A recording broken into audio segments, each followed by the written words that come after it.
have no idea whether this is going to work. Again, this is the second week in a row, Alex, that we have had to do remote podcasts. I didn't. This is my first week, and I already hate it. we may not ever do this again. This may actually end the podcast. Yeah, like if this is how. What? Sorry. Do this? How do people do this remotely? Well, it does help if you know it's coming and you can plan ahead. Or maybe they're just people that don't like people. Yeah. Teresa just said it's working. Yeah, the question mark is how much rambling was on the front end of the show. Like, can Alex be louder? What? Can I be louder? Maybe, do I need to move closer to something? Do I need to move this here? No, it's fine. I can turn myself down. How about that? Oh, well, yes. Brilliant. Then, so it doesn't make you louder, but at least it makes us both sufficiently soft. My translation to that is that Teresa's actually saying Aaron's a loudmouth and Alex is soft-spoken. Yeah. Which is accurate. That was my internal translation too. Welcome, Alex. You're welcome. Now we've spent however long, what feels like a long eternity trying to get this to work. What are we talking about? Well, I think maybe I'll just give some asterisks. This is not how the show is going to keep going week in and week out. I hope for sure. But yes. Sorry, we're getting text message from Teresa like crazy too. So,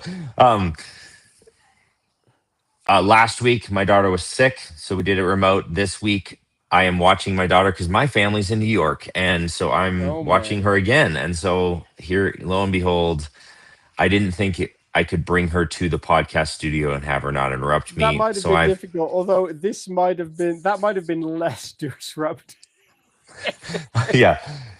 But in fairness, in warning, she may come up to me asking for a snack in the middle of the show. So now she's being babysat by Bluey.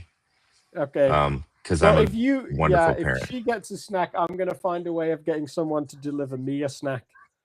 Perfect. Yeah. So what are we talking about? We did get a couple questions in. Actually, we did a panel on Saturday for Alpha, a Q&A panel, and there was 2 questions that didn't make the cut, basically because we ran out of time. Not because they were bad questions, but just we plain ran out of time. So we can cover those 2 questions. And I don't even know what those are. You haven't read them yet. Then 2, we could just do a quick overview of your message from Sunday, because you actually tied it into Sean's messess from the previous week, but then sort of with a twist. Can you describe the twist? I would argue that Jesus did it, not me.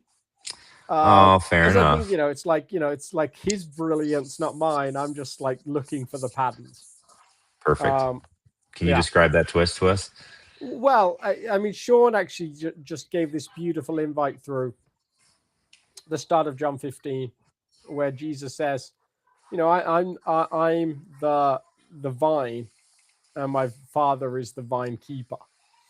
And then he talks about branches that are dead and have to be cut off. But then also he talks about good branches that still need pruning, need pieces removed.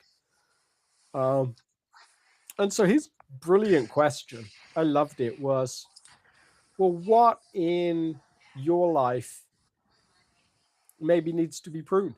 Is there something you've been holding on to that's really dead? And is it time to put that thing down? And he just described from his own life this thing that he'd been holding on to that now he was like, I feel like this needs to be let go of. And I got to have a few conversations with people that was really meaningful for, like some tears, some sense of, there's the dream that now maybe has to be let go. And so then, like, Jesus does this thing where he moves from this preparation language to this is what God is doing in you. And then, of course, as you expected, Jesus, there's and therefore you should do this. or Yeah. so this is the thing that you are being prepared for. Like preparation isn't necessarily just for no reason. It usually comes with a mission, a purpose, something to do. And so that to me was the interesting thread to pull on. Because if on one hand John 15 is about what needs to be let go, then John 16 becomes about the thing that cannot be let go of, the thing that's very Yeah. much alive.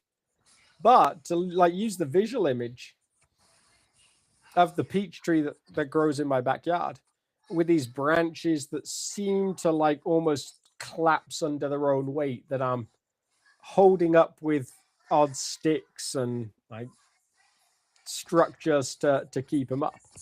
Yeah. What is it that you're trying to hold up that feels so heavy that it might break the whole tree in two if you have to hold it much longer?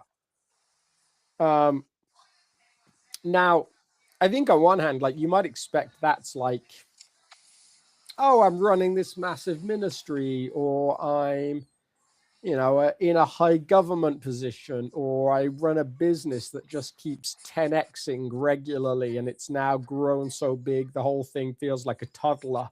You know that phase a toddler gets to where their Yeah. head's just bigger than their body and they're just kind of like, they look like they can collapse under their own weight at any point. Yeah. It might feel like it's those things, and that's very possible. But I also think there's a load of things in our lives that we think are just everyday things that are actually really sacred, carry surprising weight, and the assumption that we should carry them by ourselves is actually just an assumption. And that Yeah. actually the way God designed life was for us to desperately need him to help us carry those everyday things. Yeah. So let me ask you this. I agree wholeheartedly, but I guess the question I have is is there anything that we're actually capable of carrying by ourselves, at least in the way of Jesus? So I would say no, but I think the strategies other than God that we deploy in order to carry them. So like, Yeah. and the one is that we self-medicate. Yeah. We find things that make us feel like we can detach from it for long enough to survive. The weight doesn't really go. In actual fact, we're doing incredible harm to our bodies, and to our minds and to our relationships with the medication. But we actually find ways to to do that, or we just muscle through and pretend that it's all working fine, blaming the other people when it doesn't fall into place. Yeah. Um, and so I think this isn't really to point at success and how stuff works. You can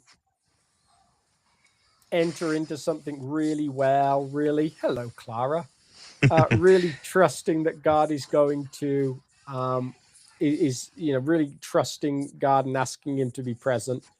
And other people can get in the way of that. So he doesn't say this is a predicate for success. Yeah. But he does, I think, say that, in a roundabout way, you need me to be able to bear the emotional weight of life. Yeah. And so, Like the funny thing about being a human is like we we're quite capable creatures in certain categories, at least in appearance. yeah, Like humanity's built cities and skyscrapers yeah, and microchips, and all of these things. It feels like, wow, we are incredibly amazing. The human brain is capable of unbelievable things. And yet, a lot of those things have also caused just tremendous amount of destruction to God's world, to other yeah, human beings, to whatever. So like I guess the reason I asked the question is the way of Jesus allows that level of innovation and capitalizing on who God made us as creatures, but in such a way that it is actually life-giving to the cosmos and life-giving to other human beings and stuff. Yeah. And so, like, you can do a whole lot of good stuff or a lot of fascinating stuff without God, but it's soul crushing to yourself, and it's probably damaging something around you if it's not with Yeah. him. Yeah, and I think that's agreed, and I think it's possible to be successful. I think a lot of the things that we grow, to keep that analogy, would have more fruit if we really partnered with God to do that well. Would be less damaging to us because of the weight of them if we really partnered with God to do that well. And Yeah. even some of our assumptions about the way life should work. I think partnership with God invites you again to look at them and ask the questions in new ways. So our like premise might be, and this is very true of men as a statistical observation. Oh, I should be really successful. Like I should work enough to like produce, and that's where I get my value. I'm just going to drive it. And actually, if we were to look at that from God's perspective, we would hear him say, well, you are equally valuable as a parent. In fact, more so, that is actually still your great task as a parent in a household. And you might be providing, but there's still that thing that you can't run away from by working more hours. You can't ignore. And so when we partner with Jesus, there's an invite actually to say that's enough, which I don't think is language that the world ever really gives us. If you get your identity and how much fruit your branch grows, you'll always need more. And so I think there's ways that we turn metaphors that Jesus uses that are organic and beautiful and carry limitations to and nudge them in a direction that allows them just to be about success and production. And you look at that, we do that with everything. Like, we take a premise like we drink milk and we milk cows to, okay, we're going to have one guy that owns 20,000 cows and he's going to milk them all in this systemic way that allows everyone to get milk in bottles. And I'm not saying none of that is like, I'm using the extreme, but we're so afraid of anything that's slow and old and natural. Yeah. So I was chatting with a friend of mine who's like a big, he does a lot of research around like ecology and like taking care of the earth and all this sort of thing. And he was telling me, I feel like humans all the time try to over engineer solutions. So like they would build a dam, dam up a river, and then they would, because the fish weren't able to swim upstream to spawn, they build these massive fisheries and hatchery spaces to try and like replenish. And all those fish are like really unhealthy and they don't do well and they're sort of toxic or whatever. But I don't know the details. I'm grossly misrepresenting this situation. But then they found, so they spent millions of dollars like with these hatcheries trying to like make sure the rivers stay healthy with fish. And they figured out that the fish, if they just let the system go, like building the dam was one challenge, but if they just let it go, the fish figured out new places to spawn in different side estuaries and so forth. And they were actually just still natural and healthy and all these stuff. And so do nothing and God's world just sort of functions and adjusts to the system. But they over engineered it and they should have just let God's creation do its thing. And the same thing happens with planting fields and that sort of thing. Totally, and we plowing actually know structure-wise that fields produce better when they're given fallow years. But we find it hard to be a society that could allow for fallow years at our in our ideal world, everything should just keep producing. And that actually includes human beings as well. Yeah. Like, we value human beings based on how much they produce. Which is why I loved your illustration of Sabbath. Like, maybe talk a little bit Sure. about Sabbath almost functions like a fallow day in Yes. the life of a believer. Well, like Sabbath is designed around that way. Like, so if you think about like the group of people that are given Sabbath concretely in history. So Sabbath sketched out in Genesis. There's minimal language around it through the patriarchs, through, up until Exodus. And Yeah. then this group of people that have lived in slavery in a society that says you must produce bricks, and then takes away the straw and says you must now produce straw so you can produce bricks. You must produce even when the things aren't there to enable you to produce. Find a way. That society demands that you work every day to produce what you need to produce. And so then imagine what it is for a group of people to hear, to live that world, and then to move out of Egypt, this land of production, this land of demanding structures, and then to come into a wilderness and to be given food as a grace thing. They're not working for it. It just appears. And they go and pick it up. And then to be told on the 6th day, pick up twice as much, because on the 7th day, you can't even go and pick up food that lies on the ground for free. That's too much like work for what I have planned for you. And then to be given this day that says this day has no requirements. I mean, there's very little evidence that, I don't know about you, I grew up in the culture, or on the tail end of the culture, that was like, where you go to church and then you come back and then you do more church. And in between church and church feels like pre-church. It's not particularly restful. It's not particularly enjoyable. It's an awkward experience of of life. Fun wasn't really a part of that. Get in your most uncomfortable clothes. Like, as a kid, get in your most uncomfortable clothes, and whatever you do, don't be happy and excited about the day, because that's. And keep those clothes clean until we'll talk about it afterwards, okay? Please. Later. Keep those clothes clean until you go back to church. All those kind of things.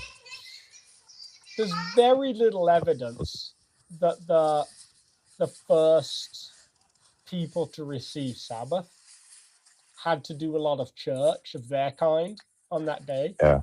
There's very little requirements of any kind.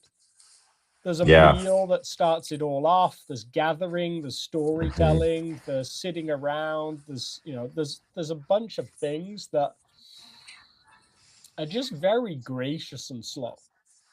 And so Sabbath actually is this weird thing where the one thing you have to do to be able to do Sabbath is set aside producing as the maximal good. Yeah. So at some point you get to this point, you're like, I could make more. I'm going to choose to believe that enough is enough. And that whatever I lose on that 7th day, I'm going to trust God to make up the difference, which is actually what he does on the 6th day in that original story. On that 6th day, he does produce more, and that enables them to go into the Sabbath saying everything's good. Now, for us, that can be more of a trusting, I suppose. But I think, to me, the practice of Sabbath, it's almost like an antidote. Like, it's almost like in the face of war, a strange and peaceful thing that bizarrely then becomes an act of war upon war itself, which is very interesting. Yeah, So, I think totally. And so, like, books like Wayne Mueller, to me, have always been beautiful books as they sketch out what it is to live in the landscape of Sabbath. Like how in different ways you can switch off. And of course, his take on it, and he says this early on, is that if you don't take Sabbath seriously, then the system itself will find a way to enforce you to take Sabbath now. Yeah. Car accidents become Sabbath. Sicknesses become Sabbath. Gallbladder surgeries become Sabbath. Broken branches become Sabbath. The thing will find a way to make you have to stop and heal. Because... Or be completely broken. Like it. Yeah, sure. Yeah. Like sometimes there's healing is after the stop, and sometimes like cancer and God takes you home. Kind of like it's your body. You have two options. You will rest, or you will self-destruct. Like these are the options. And this is one of those lines where God said years ago, take Sabbath seriously. It's this holy thing, and it's sacred, and it matters, and you need it. Like Jesus unpacks that in his language. Like God didn't make man for the Sabbath. He didn't need a Sabbath and say, I'm going to make a guy that really is going to honor this thing and make it happen. Yeah. He made Sabbath for us because he knows we need it. And now, however many thousands of years later, finally, science around rest and stress and all those different things has got to a point where it's like, oh yeah, you really need to take time off. It's like, yeah, we kind of knew that. Our guy has been talking about that for a long time. And so that it's an interesting to see how the narratives align. Yeah. Well, I think it's Sunday's message was just a good reminder to me for all the same things. Like, so I think that, to me, that piece was interesting, and then to me, like the relationship piece, where I suspect there's a whole bunch of us that will put our hand up and say, some of these really key relationships, I'm really just white knuckling these things. I'm really just holding on tight and hoping that they make it through. What the small group of guys I meet with have been talking a lot about what it takes to be an intentional father, especially to boys. Like, what is it about, like, the way that guys are wired? And not all of us have boys, but those of us that have kind of like entered into this conversation maybe a little separately, but recognizing like men make up a huge percentage of the people in jail.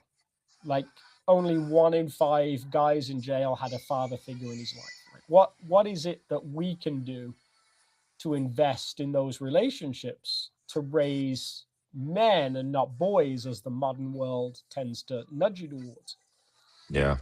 And so, like, I think, that's one relationship. Parenting in general, absolutely. Marriage, just a relationship that can't live without another person in the middle of it. I think God in the middle of it. Living with a roommate and trying to find what it is to bring 2 worlds close enough that you don't kill each other. Like, grandkids, all these different things. The art of intentional prayer seems to like me you to can take seriously. Like it is possible to be in relationship with someone without God's help, but it's not possible. It's not possible to be in life-giving, healthy relationship without serious intention, which usually involves the Spirit of God. That's not to say that people that don't have God in their lives have no good relationships. But if they have a healthy relationship, they're working at it. You know what? This is what I'm convinced the Jesus story adds to a relationship. It's very hard to find in another narrative. The Jesus story adds the possibility that you might work really hard at a relationship, and the other person doesn't, because that's what Jesus did for us.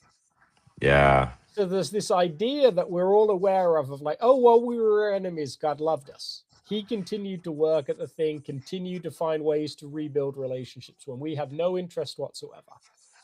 And when he looks at us, he knows that in the midst of that, in our brokenness, our inability to enter into the relationship, we are the ones to be pitied. Yeah. Like, he knows that we're but dust. He knows, and so we've got this background stories as Jesus followers that enables us to say, you know what? The other person may not be trying awfully hard right now. There may be some broken narrative in them that's just speaking really loud. And they almost feel like they've given up. And if you don't have that Jesus story, I think at that moment you say, well, if they've given up, I'm done too. But the Jesus story enables the possibility that not only can you keep working and keep trying, but that they desperately need your prayers and your understanding because of where they are in their story. Yeah. And I think it's hard to find that anywhere else. And so I think you're right. I think there are some really great marriages out there outside of the Christian story. But I think one, that we've got this beautiful story that we can enter into as Jesus followers to draw strength from. And then we've got the prayer piece, which almost requires us saying something like, if you're coming to counseling and saying our marriage is really struggling, the first question might be, are you praying for your spouse regularly? Ideally every day. And if the answer is no, then the first step might be, okay, right now you're not really trying. Like if that's not something you're entering into, like you're missing the most obvious thing to do to nudge your spiritual life forward and to help create a great marriage. Now, I'm not saying that's just well, then everything should be fixed if I do that, right? No, that's not it. But it does seem that that's the first port of call to say, okay, I'm going to start doing this. Yeah. And I think what happens over and over again, I remember actually hearing this from a husband of a famous female speaker. And he just talked about how like great she was on stage. She was speaking all over the world, and what she said was just incredible. People's lives were changed. And he said, but I was married to her and she was a nightmare. Like she said, he said the relationship was so messy. And so I just decided I was going to pray regularly, not for her, but for me. And he said, God changed me before he changed her. So he said, like, what actually changed first was my ability to be patient, my ability to encourage even when I felt like I wasn't being encouraged. The change in her came when I changed, bizarrely. So there's all sorts of like connections here that just kind of make us say, okay, this is something we've got to do. Yeah. Now, again, to go back to that original story, the other person still has a responsibility to obey God's leading, to grow, to change. Yeah. He doesn't seem to allow us to subvert someone else's story, to be able to say, I'm going to determine how they respond to the work of God. Right? That's unfortunately not just something he gives us. Yeah. But he does still quite kindly, I think, transform us in the middle of it.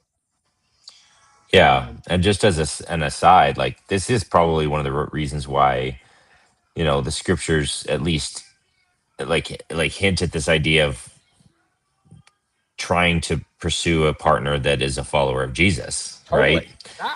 Because it just, at least that if they're in relationship with Jesus, that he's doing work with them more directly. And then not that he can't do work in someone who doesn't follow Jesus. He does all the time, actually. But but it's a more direct, they're in conversation with God and then you're in conversation. I can't tell you how many times in my marriage, it's one of the most comforting things I have when things are difficult, to know that my wife is so consistent in her prayer life. Yeah. And so I can go to God and say, God, you need to talk to her.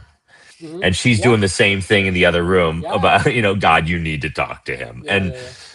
It's deeply comforting to know that the goodness of a God who loves us so much that he would die for us is interacting with both parties involved and drawing us forward and nurturing us. That's so comforting. Yeah, I think so. And I think, that like when you think about how Paul describes love in a marriage, like, I mean, he almost has the audacity to say, wives, obey your husbands. I mean, that's a hard one to preach. You actually preached it, I think, one week intentionally when you didn't have to. And then I'm crazy. Yeah. And I've preached it at weddings, which is, a little whatever as well.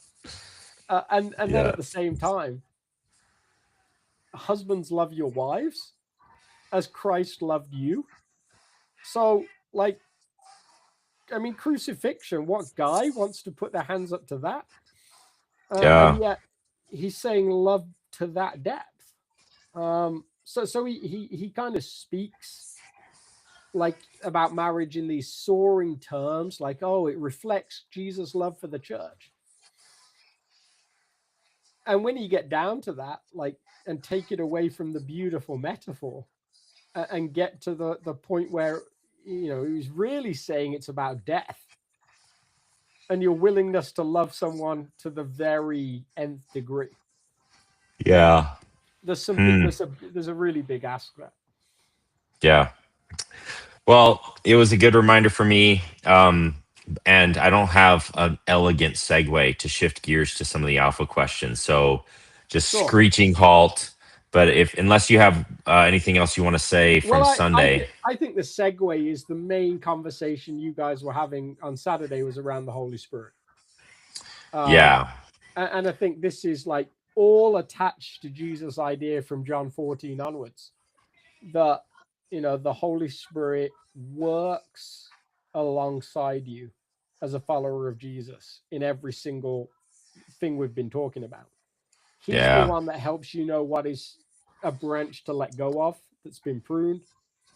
He's the one that helps you hold the thing that feels like it can't be held. The creeds, I think it's the Nicene Creed, refers to the Holy Spirit as the Lord, the giver of life. And so I think that's what he does for us. That's the best segue I could come up with. Well, yeah, that's great. We had a great time on Saturday talking about the Holy Spirit and the work of the Spirit in our lives.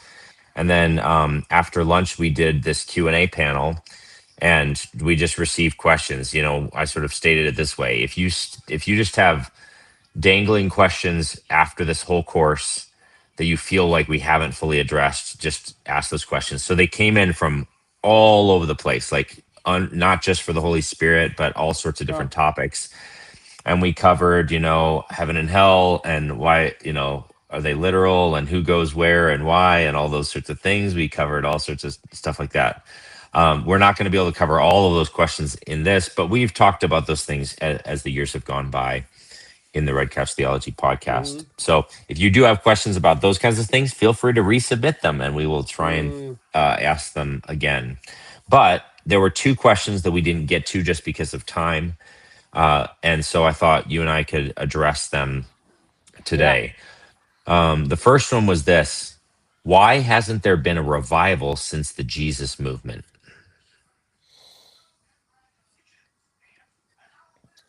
Well, I think, yes. I think the answer that I would give is probably the has.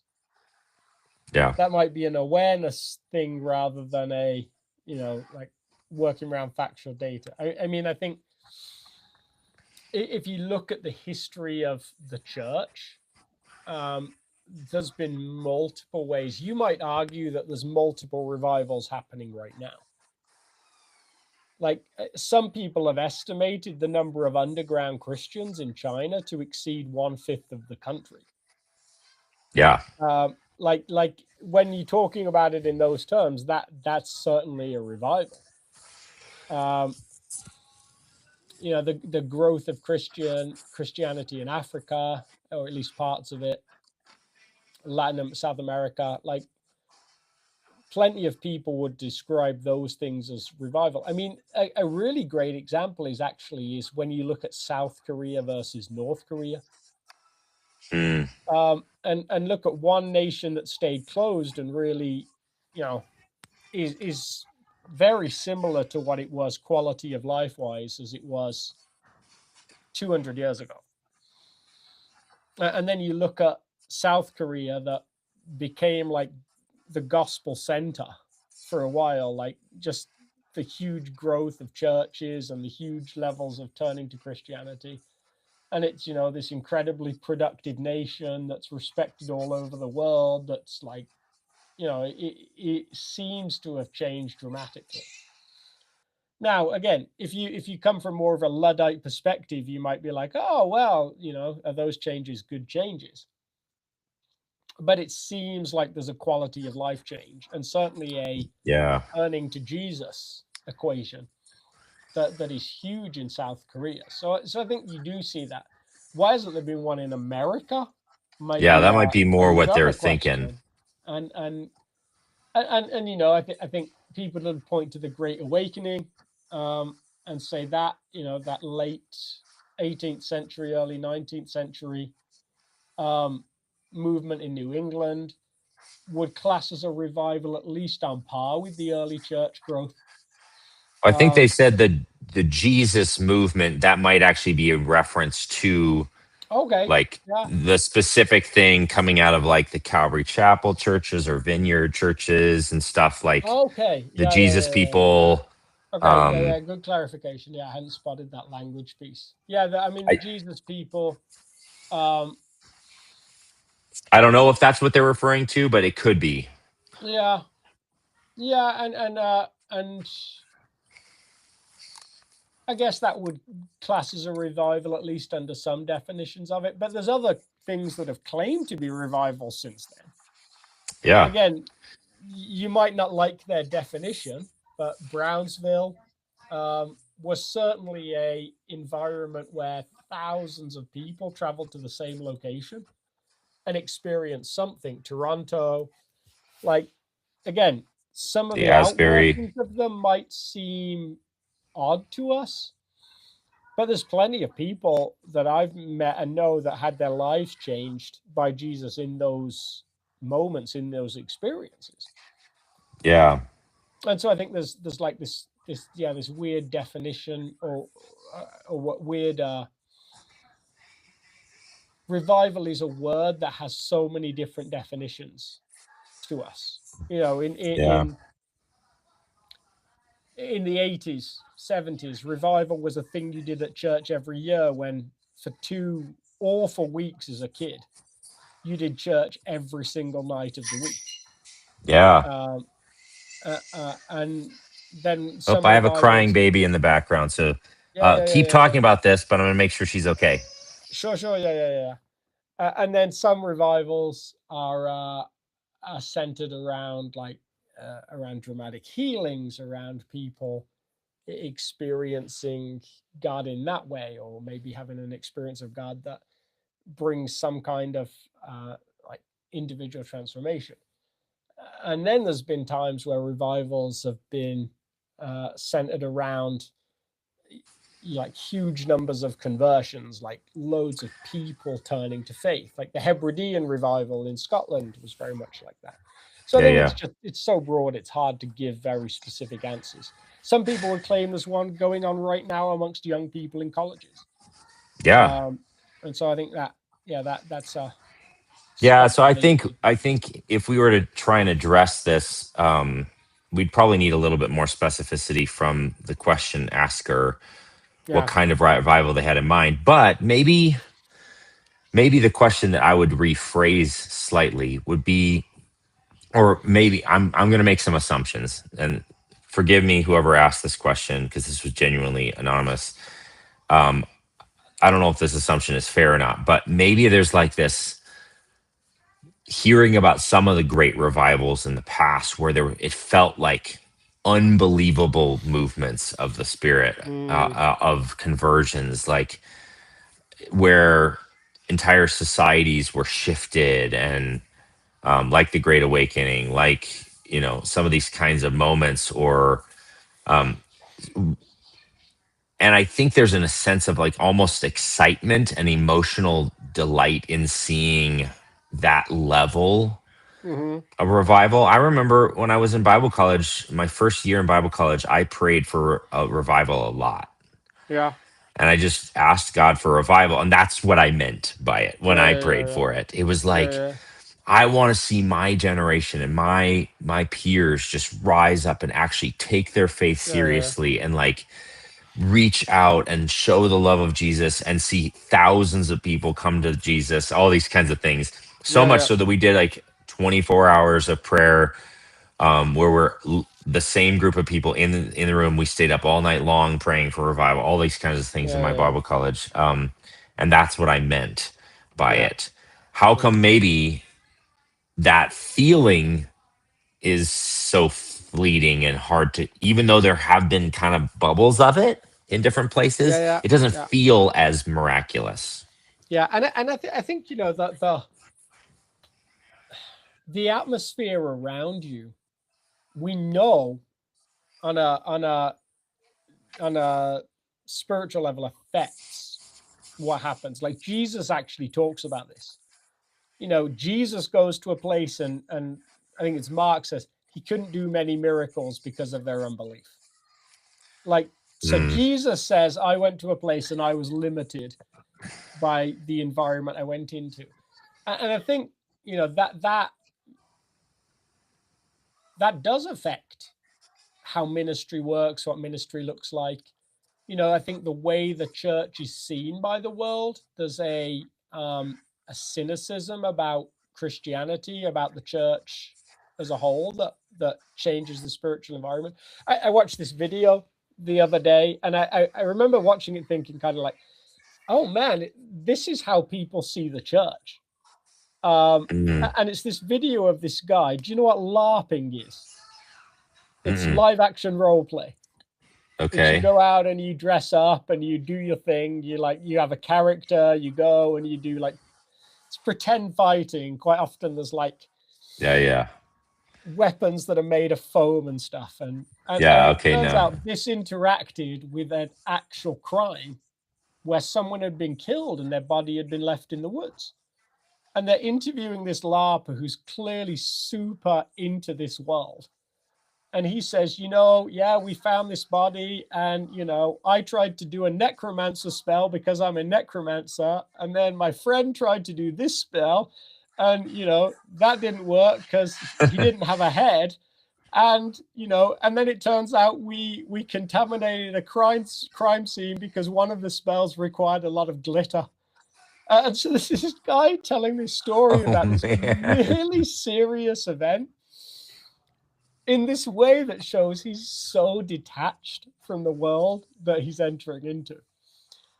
And I was watching Wow. him and all the quirks that he brought and all the oddness of it and the glitter. And like, you got this mental image. And I'm like, oh, I think this is how people see the church at times. They say that they see the church as this thing that like claims all this stuff happens and works. And they're like, no way. Yeah. Now, like that might seem like an odd example, but again, like the environment that we live in matters, and I think the church, And it takes something to work in that environment. and I think this actually ties. I think this ties beautifully back into the message you gave Sunday. Mm, I I mean, a lot of the examples you just gave around revival were God's doing just unbelievable movements all around the world in different places, and maybe less palpable, less exciting movements here in the Western mm-hmm. contexts. Yeah. And part of the reason is there is, in a lot of these other places, there is life is hard enough. There's enough Mm-hmm. war tornness. There's enough tension that the people in those contexts know their need. Mm-hmm. They need the vine. They Yeah. need God. And so Yeah. when the gospel shared with them, and they're like, oh, the God of the universe, the creator of all things, is willing to interact with me and provide me Totally. support, it's like revival breaks out. Whereas Yeah. one of the biggest limitations to revival in the West, in an American context or whatever, is that we don't think we need him. Yeah.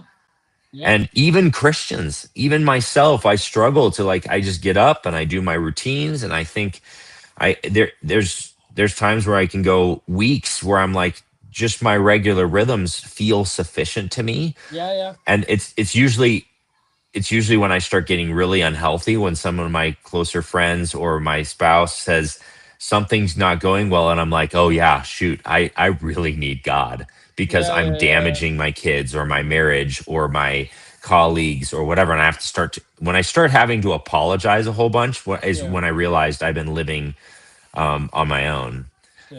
And that's not an environment where revival happens well. Revival tends to happen where we need. We have 15 minutes left. There's one more question. Sounds like it's gonna be fun. Can we do it? Yeah. All right. Last question is, I've struggled to understand the parable of the talents. What was Jesus trying to teach us? Also, how can I be sure I'm saved? Is faith enough, or good works too? Yeah, so those are two very different questions. Yes, but it's all wrapped up in one questioner. So yeah. And the parable of the talents, like, is one of those parables that you can find multiple interpretations of.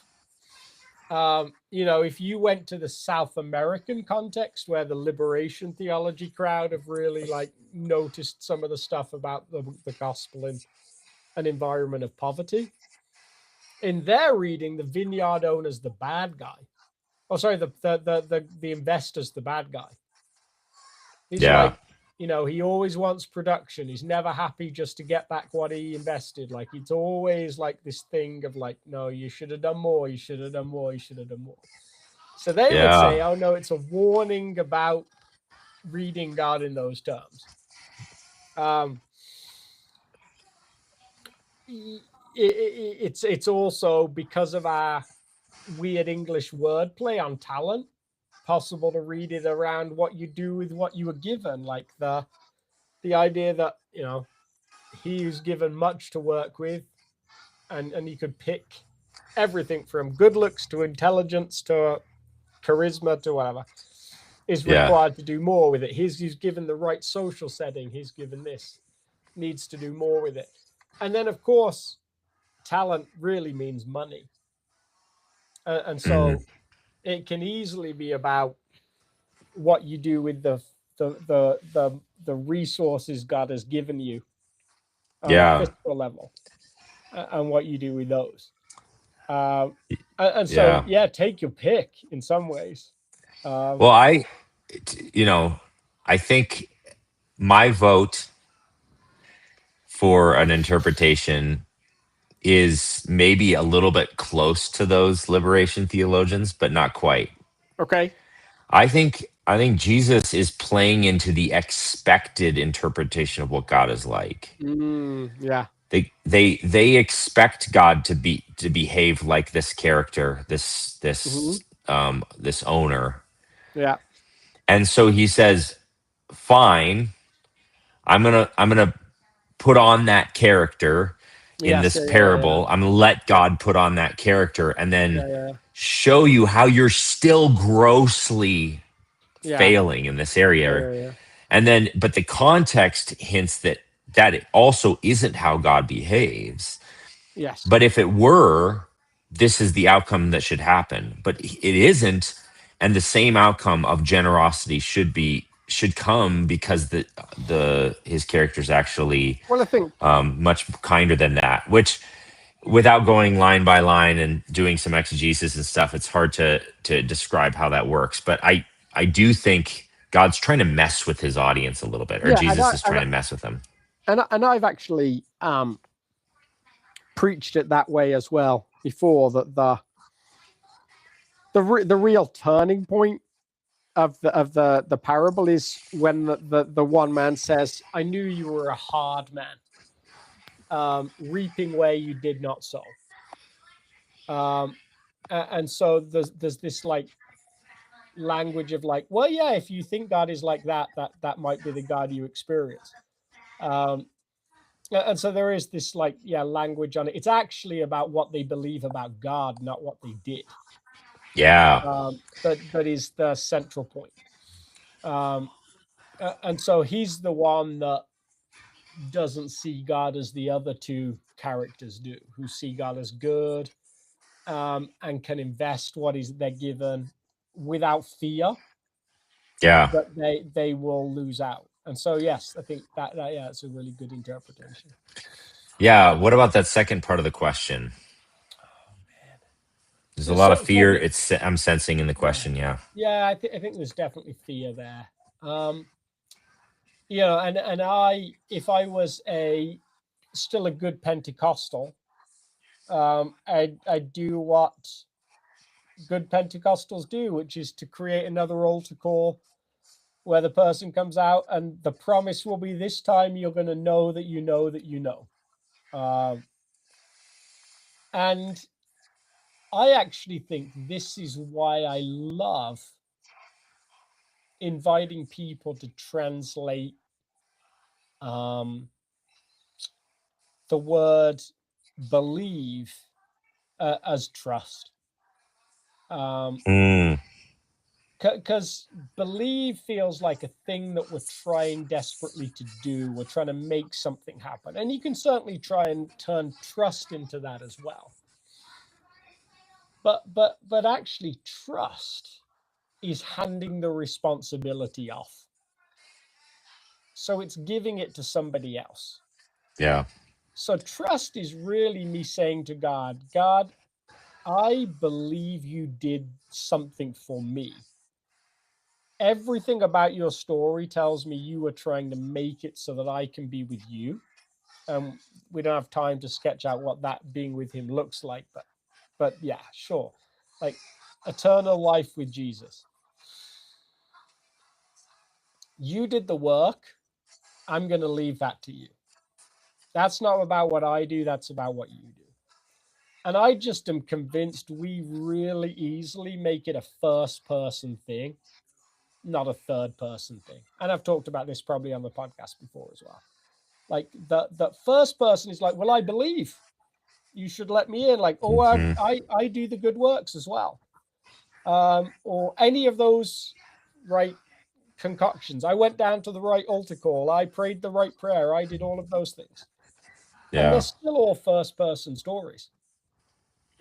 No different to I kept the 10 Commandments, or I did this, or I did that. And the real answer to the gospel is a third person story, which is really, why do I know that one day I'll get to spend eternity with Jesus? Because Jesus did this. Yeah. And I think security and belief only comes from that third person story. That hands the responsibility to him. Yeah. I think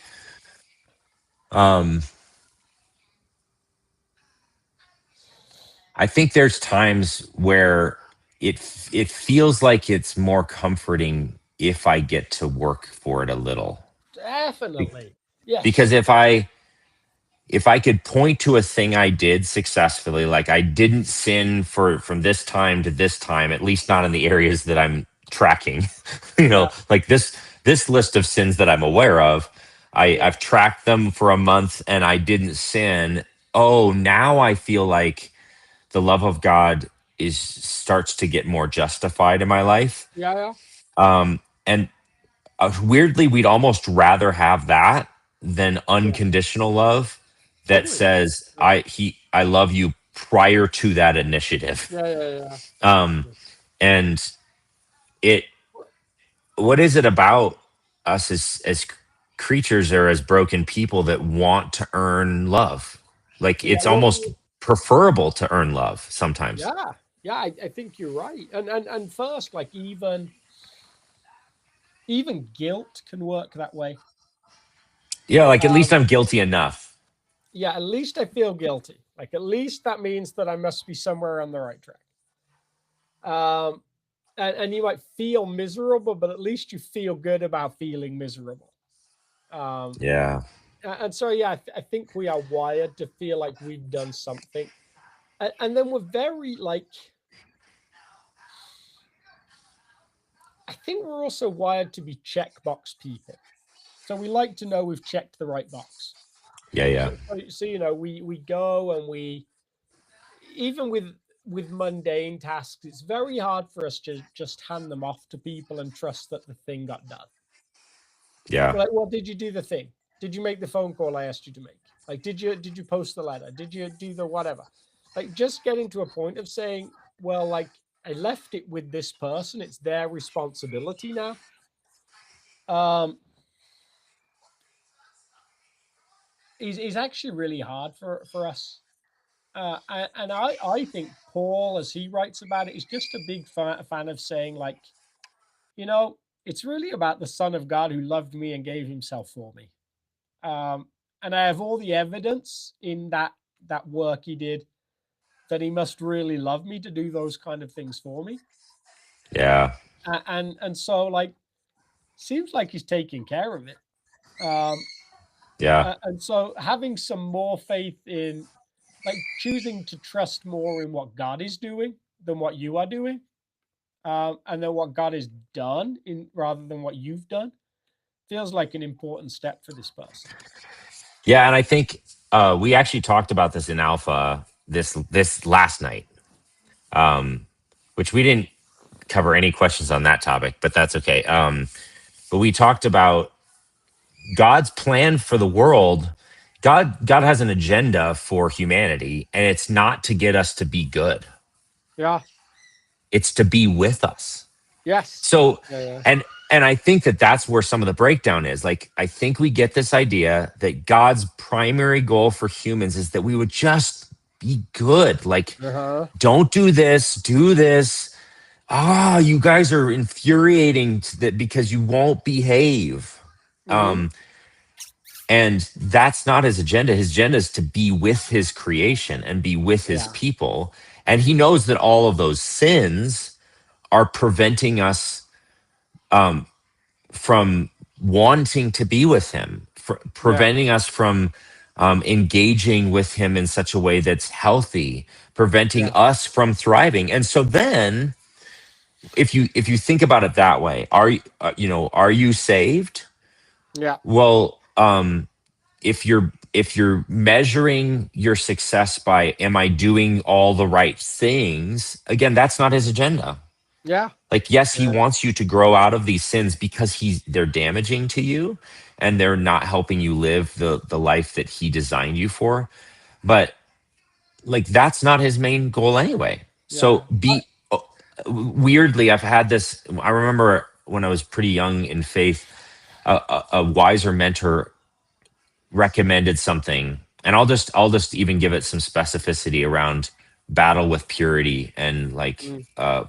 like pornography or something. So he's like, step one is to be okay being in the presence of God in the midst of sin. Yeah. Like, weird, like, to just say, God, I'm struggling right now, Yeah. Yeah. and I I don't want, I'm like, I don't know why there's so much pressure to be in the sin place, but like, that's the level of relationship God wants with you. He wants to be with you in the struggle of life, guiding you out of it because he wants to be with you. He's not up there just being like, oh my gosh, these ridiculous people, I just can't get them to do the right tasks that I'm wanting Yeah. them to do.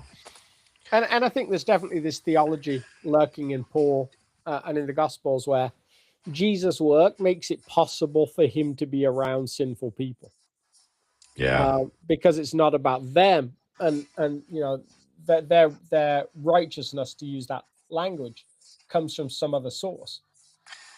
And so I love taking people back to um, that Genesis story where Adam and Eve are hiding, and God comes walking through and says, "Where are you?" And I think I just meet a lot of people that hear that as like, "Where are you?" Like, you're gonna get it. Like, Yeah. you. And I actually hear it as, "Oh man, where are you?" I really miss you. Yeah, like I was And excited to spend time with you this yeah, evening. And and Jesus' work then makes it possible for him to not remove us from the garden.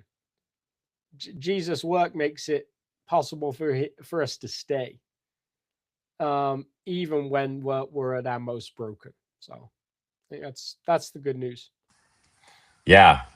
All right. Well, on that note, I've made Clara wait this whole time. She made a few Way to go! cameos. Way to go, Clara. But I hope that's comforting to whoever wrote that question in. Thank you all for tuning into the show. Hopefully, this worked sort of okay and recorded. If not, we should, God willing, be back in the studio next week and receiving your questions there. So, Love it. any final thoughts, Alex? No. All right. Well, we'll see y'all next time. See Thanks you for guys. tuning in. Bye.